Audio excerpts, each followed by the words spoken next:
Hey there, this is LeAnne with the Expert Real Estate Team. So we're near the end of the year, and I thought it would be a good thing for you to hear a few year-end tax tips.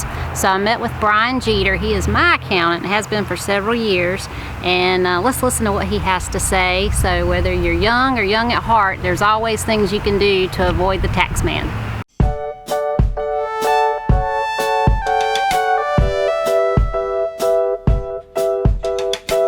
Starting with the younger crowd, the first thing they can do is look to maximize what they can on funding their retirement accounts at the end of the year. If they had any changes in their life, if they've gotten married, if they've gotten divorced, if they've had a child, if they've bought their first house, those would be things they would want to look at, how that might impact them not only this year but going forward to next year. It's always a good time to reevaluate withholdings. As you move up the age range a little bit, you know, as you start to get into the 50, 60, 70-year-old, you know, those folks are usually have gotten kids out of the house or off in college, and, you know, it's a good time to look at maybe funding some retirement accounts a little bit stronger, possibly looking at funding retirement accounts if they're self-employed. Looking at college savings plans, and the younger folks can do that as well. They usually don't have the money to do all this at one time.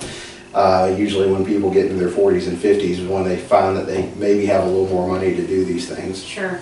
So they can go and fund for kids or grandkids.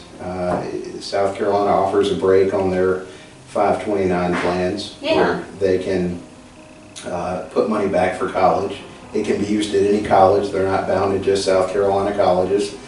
And they get a deduction on their state taxes, and anybody can take advantage of that. So sometimes we have grandparents fund it for grandkids, aunts and uncles fund it for nieces and nephews. 60 and 70-year-old crowd, the folks that started drawing Social Security early, this is the time of the year where we need to evaluate how much they've made so they don't accidentally get caught up in having to pay back that Social Security or have undue tax burdens on that Social Security. Okay. That can be a problem for people from 62 to about 67. Okay. And then once you get to 70 and a half, one of the best things that you can do is typically your house mortgage is paid down or paid off.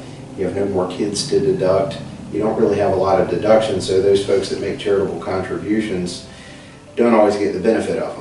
And under the new tax law, it's even harder to benefit from them. So what they can do is they can make a contribution directly from their IRA account to a charity of their choice, and it becomes deductible. That's a neat little trick that's been in the law a couple of years now.